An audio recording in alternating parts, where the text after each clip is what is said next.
Naim শম্মু, curl Mars, ইফতেখারদের নিয়ে global super লিগের জন্য শক্তিশালী স্কোয়াড ঘোষণা করল রংপুর।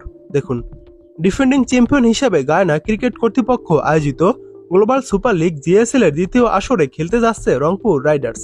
আগামী 10 জুলাই থেকে এই ফ্র্যাঞ্চাইজি টুর্নামেন্টটি শুরু হবে, যার জন্য শক্তিশালী স্কোয়াড ঘোষণা করেছে নুরুল হাসান সোহানের নেতৃত্বাধীন বিপিএল এর এই ফ্র্যাঞ্চাইজিটি। একই সময়ে জাতীয় দলের খেলা থাকায় এবার রংপুর দলকে শেখ মেহেদী হাসান ও রিশাদ হোসেনদের ছাড়াই খেলতে হবে। তবে টি-20 দলের ভাবনায় না থাকায় রংপুরের হয়ে গ্লোবাল সুপার লিগ খেলতে ওয়েস্ট ইন্ডিজ যাচ্ছেন সৌম্য সরকার। গত মৌসুমের মতো এবারও বর্তমান চ্যাম্পিয়নদের নেতৃত্ব দেবেন নুরুল হাসান সোহান। গত বছর প্রথমবারের মতো 5টি দেশের ফ্র্যাঞ্চাইজি লিগের 5টি দল নিয়ে আয়োজন করা হয়েছিল গ্লোবাল সুপার লিগ। এবারও এর দল সংখ্যা বাড়েনি। 10 জুলাই হবে ফ্র্যাঞ্চাইজি লিগটির দ্বিতীয় আসর, যেখানে বাংলাদেশি ফ্র্যাঞ্চাইজি রংপুর প্রথম ম্যাচ খেলবে 13 জুলাই গায়ানা অ্যামাজন ওয়ারিয়র্সের বিপক্ষে। এরপর 14 জুলাই হবার্ট হেরিকেন্সের বিপক্ষে খেলবে রংপুর ও 16 জুলাই দুবাই ক্যাপিটালসের বিপক্ষে। এবং গ্রুপ পর্বে নিজেদের শেষ ম্যাচে রংপুর মাঠে নামবে 17 জুলাই প্রতিপক্ষ central স্টার্কস।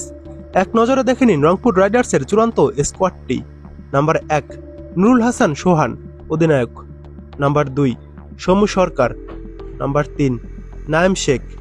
Number 4 Mahidul Islam Ankon. Number 5 Kamrul Islam Rabbi. Number 6 Saif Hasan. Number 7 Abu Haider Rony. Number 8 Rakibul Islam.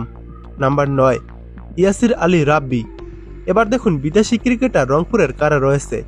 Number 1 Kyle Mayers. Number 2 Tabraiz Samsi.